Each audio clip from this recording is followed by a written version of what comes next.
ইসরায়েলে ফের ক্ষেপণাস্ত্রের আঘাত ইরানের। তেহরানের লাইফলাইন খার্ক দ্বীপে যুক্তরাষ্ট্রের বোমা হামলা। লেবাননেও আক্রমণ। দীর্ঘ যুদ্ধের ঘোষণা হিজবুল্লাহ। ইরানের নতুন সর্বোচ্চ নেতার অবস্থানের তথ্য দিলে পুরস্কারের ঘোষণা যুক্তরাষ্ট্রে। মিলবে $10 মিলিয়ন। মধ্যপ্রাচ্যে মেরিন সেনা মোতায়েনের সিদ্ধান্ত।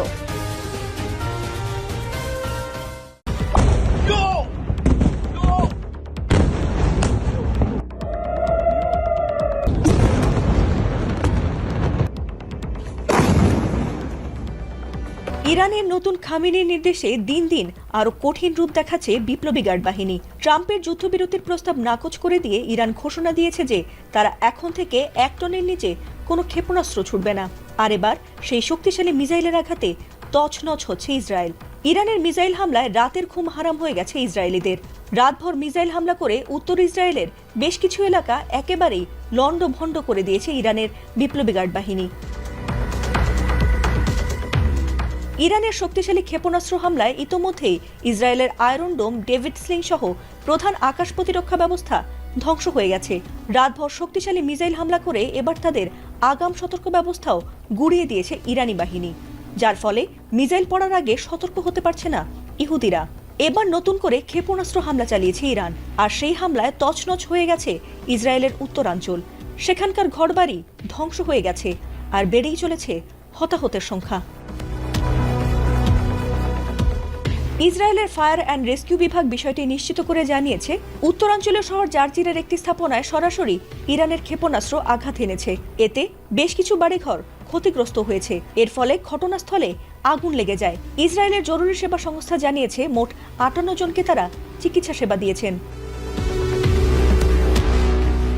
এছাড়াও ইসরায়েলের ফায়ার অ্যান্ড রেস্কিউ বিভাগের প্রকাশিত ছবি ও ভিডিওতে দেখা গেছে হামলায় একটি ভবন মারাত্মকভাবে ক্ষতিগ্রস্ত হয়েছে, আর রাস্তায় দুমড়ে মুচড়ে যাওয়া গাড়ি ও ধ্বংসাবশেষ ছড়িয়ে ছিটিয়ে পড়ে আছে।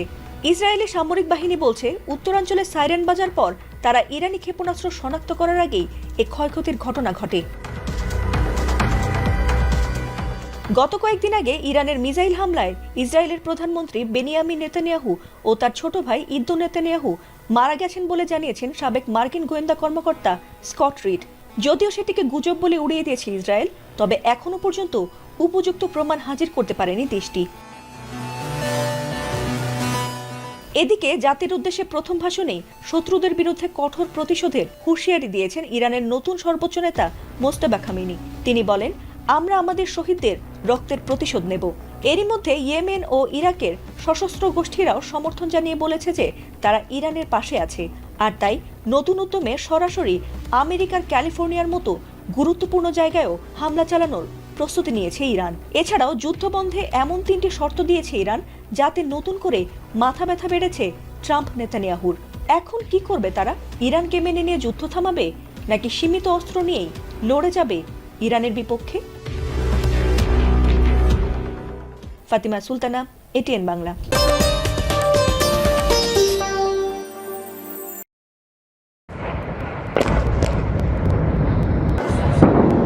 ইরানের বিভিন্ন স্থানে ব্যাপক হামলা চালিয়েছে ইসরায়েল। স্থানীয় সময় শুক্রবার রাতে তেহরানের কেন্দ্রস্থলের খুব কাছাকাছি শক্তিশালী বিস্ফোরণের শব্দ শোনা গেছে। বিভিন্ন সরকারি স্থাপনার সঙ্গে জনবহুল বেসামরিক এলাকা লক্ষ্যবস্তু করা হয়েছে। বিস্ফোরণে কেঁপে ওঠে আজাদি স্কয়ার, নবনিয়াদ সহ বিভিন্ন এলাকা। কেন্দ্রীয় মার্কাজি প্রদেশের একটি গ্রামে ইসরায়েলি ক্ষেপণাস্ত্র হামলায় বেশ কয়েকজন নিহত হয়েছেন। এছাড়া হরমুজ প্রণালীর কাছে ইরানের খার্ক দ্বীপে সামরিক স্থাপনা লক্ষ্য করে বোমাবর্ষণ করেছে যুক্তরাষ্ট্র। দক্ষিণ লেবাননের একটি স্বাস্থ্য কেন্দ্রে ইসরায়েলি হামলায় বেশ কয়েকজন চিকিৎসাকর্মী নিহত হয়েছেন। দেশটির স্বাস্থ্য মন্ত্রণালয় জানায়, হামলার সময় কেন্দ্রটিতে জরুরি চিকিৎসা কার্যক্রম চলছিল। কর্মরত মেডিকেল স্টাফরাই প্রধানত হতাহতের শিকার হন। এছাড়া দেশটির নাবাতিয়ে শহরে একটি বাড়ি লক্ষ্য করে হামলা চালায় ইসরায়েল। এতে শিশুসহ ঘটনাস্থলেই কয়েকজনের মৃত্যু হয়। লেবাননে ব্যাপক মাত্রার হামলার মধ্যে ইরানের মিত্র হিজবুল্লাহ বলছে, ইসরায়েলের বিরুদ্ধে অস্তিত্ব রক্ষার যুদ্ধ শুরু করেছে তারা। তেল আবিব সহ ইসরায়েলের বিভিন্ন স্থানে ক্ষেপণাস্ত্র ও ড্রোন হামলা চালিয়ে যাচ্ছে ইরান। কিছুক্ষণ পরপর ইসরায়েল জুড়ে বেজে উঠছে সাইরেন, আর সঙ্গে সঙ্গেই বাংকারে আশ্রয় নিতে ছুটছে মানুষ। ইসরায়েলের মধ্যাঞ্চলে অন্তত 3টি স্থানে ইরানের ক্ষেপণাস্ত্র হামলায় আগুন ধরে বিভিন্ন স্থাপনার ক্ষয়ক্ষতি হয়েছে।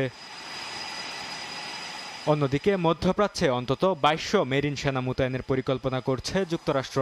মার্কিন কর্মকর্তাদের মতে ইরানের সঙ্গে যুদ্ধ আরও ছড়িয়ে যাওয়ার পরিপ্রেক্ষিতে যুক্তরাষ্ট্র এই পরিকল্পনা করছে। এবিসি নিউজ জানায়, ওয়াশিংটন এসব মেরিন সেনাদের মধ্যপ্রাচ্যে থাকা 3টি যুদ্ধ জাহাজে মোতায়েন করার কথা ভাবছে। বৃহস্পতিবার রাতভর ইসরায়েলি ভূখণ্ড লক্ষ্য করে একের পর এক মিসাইল ছোড়ে ইরানের সামরিক বাহিনী। বিভিন্ন পাল্লা এবং সক্ষমতার এসব ক্ষেপণাস্ত্র নিক্ষেপ করে IRGC। এসব ক্ষেপণাস্ত্র রীতিমতো তাণ্ডব চালায় ইসরায়েলের উত্তর ও মধ্যাঞ্চলে। এর মধ্যে সবচেয়ে বেশি ক্ষতিগ্রস্ত হয়েছে জার্জির শহর। বেশ কয়েকটি স্থাপনায় সরাসরি আঘাত হানে ইরানি মিসাইল। এতে ক্ষয়ক্ষতি হয় নিরাপত্তা চৌকি, আবাসিক ভবনসহ বিভিন্ন স্থাপনা। আগুন জ্বলতে দেখা যায় বেশ কয়েকটি স্থানে। ইসরায়েলের স্থানীয় প্রশাসন বলছে, ইরানের হামলায় অর্ধশত ইসরায়েলি আহত হয়েছে। এ অবস্থায় ইরানকে আরও কঠোর জবাব দেওয়ার হুঁশিয়ারি ইসরায়েলি প্রধানমন্ত্রীর। আমরা ইরানের পরমাণু এবং মিসাইল সক্ষমতা ধ্বংস করে দেব। এরই মধ্যে তাদের বিভিন্ন বাহিনীর সদর দপ্তর গুড়িয়ে দেওয়া হয়েছে। IRGC এবং বাসিস ফোর্সের কোমর ভেঙে দেওয়া হবে। শুধু ইসরায়েলি নয়, নতুন করে হামলা চালানো হয়েছে আরব আমিরাত এবং বাহরাইনেও। এর মধ্যে দুবাইয়ের বিভিন্ন বাণিজ্যিক কেন্দ্রকে টার্গেট করা হয়। ইরানের দাবি মার্কিন মালিকানাধীন ছিল এসব স্থাপনা। অন্যদিকে বাহরাইনে মার্কিন ঘাঁটি লক্ষ্য করে চলে হামলা। এদিকে ইরানের বিভিন্ন স্থানে অব্যাহত আছে মার্কিন এবং ইসরায়েলি যৌথ অভিযান। বৃহস্পতিবার রাত থেকে এখন পর্যন্ত ইরানের অন্তত 200 টার্গেটে সফল হামলা চালায় ইসরায়েল।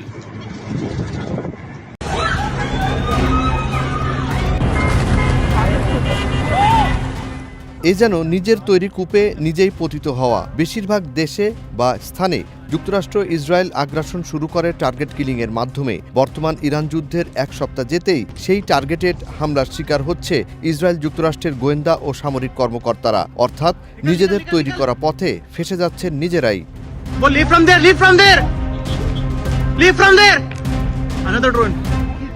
মধ্যপ্রাচ্যে মার্কিন ঘাঁটিগুলো তছনছ ইরানি ড্রোন আর মিসাইলে। তাই ঘাঁটি ছেড়ে শহরের আবাসিক এলাকা, বিলাসবহুল হোটেল, স্যুট বা ফ্ল্যাটে আশ্রয় নিয়ে গোপনে মিশন চালিয়ে যাচ্ছেন মার্কিন সেনা ও গোয়েন্দারা। তবে এ তথ্যও চলে যাচ্ছে ইরানের হাতে।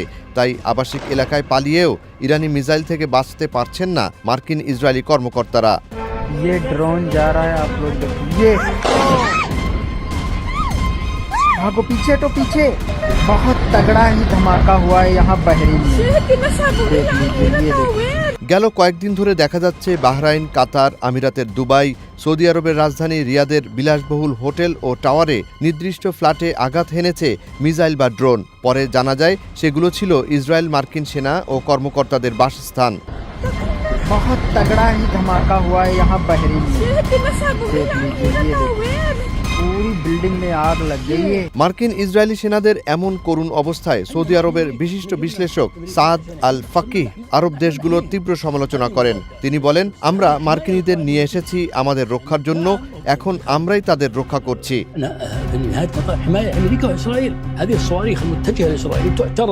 ইরানের জাতীয় নিরাপত্তা পরিষদের সচিব আলী লারিজানি নিজের এক্স পোস্টে লেখেন, ট্রাম্প বলছেন তিনি দ্রুত বিজয় চান। যদিও যুদ্ধ শুরু করা সহজ, কিন্তু কয়েকটি টুইটের মাধ্যমে তা জয় করা যায় না। এই গুরুতর ভুল হিসাবের জন্য আমরা তোমাদের অনুতপ্ত না করা পর্যন্ত থামব না।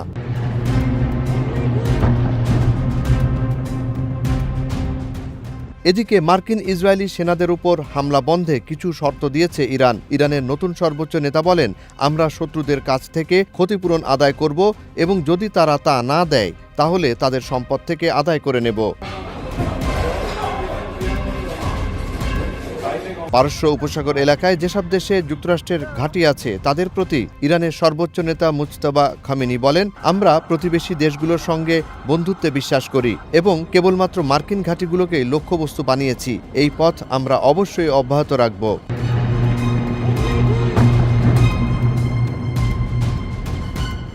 ইসরায়েল মার্কিন আগ্রাসন প্রতিরোধে ইরানের সর্বোচ্চ নেতা তার বার্তায় বলেন, আমরা আমাদের শহীদদের রক্তের প্রতিশোধ নেয়ার বিষয় থেকে কখনোই সরে আসব না, বিশেষ করে মিনাবের শহীদদের রক্তের প্রতিশোধ থেকে। আমাদের প্রতিশোধ শুধুমাত্র বিপ্লবের মহান নেতার শাহাদাতের সঙ্গে সীমাবদ্ধ নয়, বরং জাতির প্রতিটি সদস্য যাকে শত্রুরা শহীদ করেছে তারাও আমাদের প্রতিশোধের বিষয়।